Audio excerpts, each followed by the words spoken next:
over if you guys want to move over.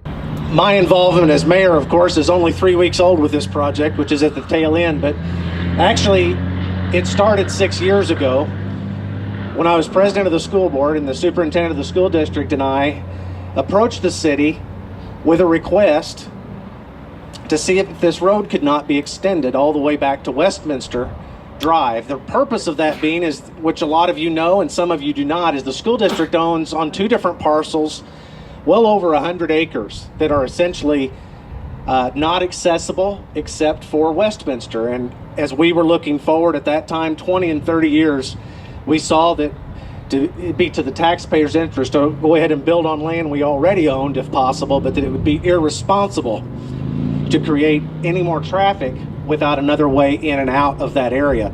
And so what I didn't know is that that project had already been in progress for maybe as long as 15 years, if I understand it right. 1998, that was in 2013. I didn't have any idea. And that meeting was not encouraging. It was basically, we've been working on this since 1998. The lessons to be learned from that, though, are important ones. 1, don't ever give up. 2, when everybody gets involved, and the school district was really the last to that conversation and a very small sliver of that financially, but maybe that was just enough that got the whole project over the hump. I'm not saying it was their doing, but the lessons to be learned is that when it benefits everyone, we're talking about not only Pepsi Mid-America and the Crisp family, but the Fluke family, the school district, the town as a whole, look at what can happen. What I also didn't know could never have thought is that 6 years later I'd be standing here on this road in this capacity with the honor of helping celebrate its success. So those are the lessons that I learned. And the other one is that success, just like this road, which you'll find out once you guys get the opportunity to travel back here shortly, soon or someday, success is not a straight line. Sometimes there has to be a little jog here and there to get around things and to accomplish things. So success is always not linear. It's not A to B. And it takes many parties working together for the common good. And we're so proud that all that came together, proud for the Pepsi Mid-America family, which of course has been for 3 or 4 generations now, integral to Marion Illinois' success. And we wish them nothing more but future success. So I appreciate the opportunity to be here and celebrate with all of you. Marion is here to support Pepsi. As long as Pepsi is growing, we want to be a part of that. Obviously, by virtue of the governor making a special appearance here, we know that the governor and the state of Illinois stands with all of you as well. So thank you for the opportunity. Appreciate the opportunity to be here. He is our governor. Please join me in welcoming J.B. Pritsker. Thank you very much. Thank you very much to Brad. Thanks for the kind introduction. Thanks to all of you, your mayor, ordering up this weather. This is perfect. I don't know why people say the weather in Illinois isn't very good. We can attract a lot of businesses if we just show them today. We can also obviously create a lot of wind energy out of the day. So, Mike, thank you, Mr. Mayor. Thanks for your leadership here in Marion.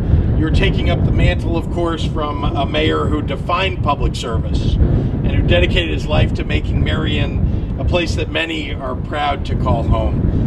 And I want to just take a moment and ask all of you to bow your heads in a moment of silence.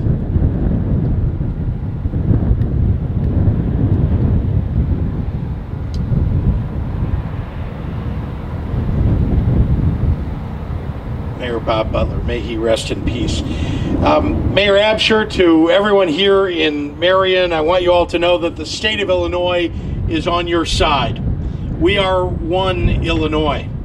When Marion succeeds, our whole state succeeds. And that's why I'm really excited to be here for today's announcement.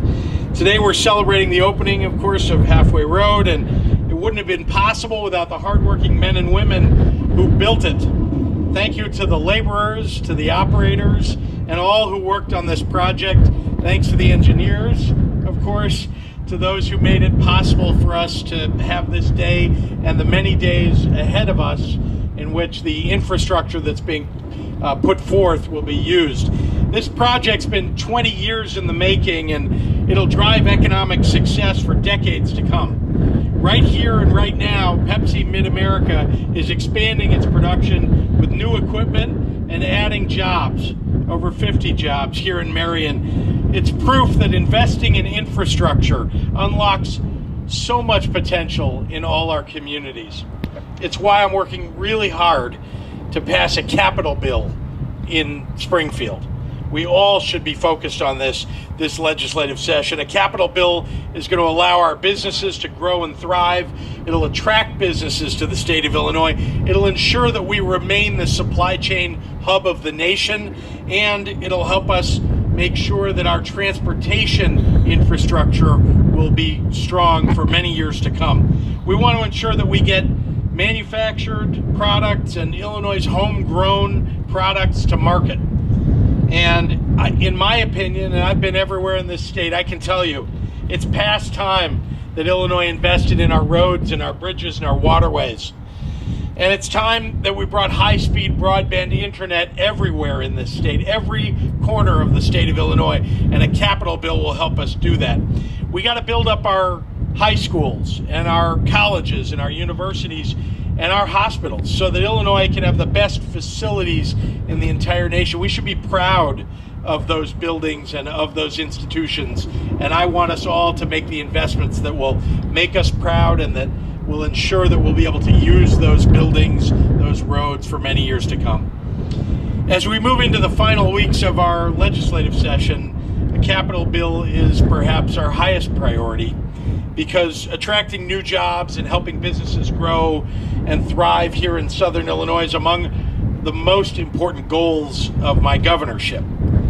Let the world be on notice. Southern Illinois is open for business. I'm proud to be,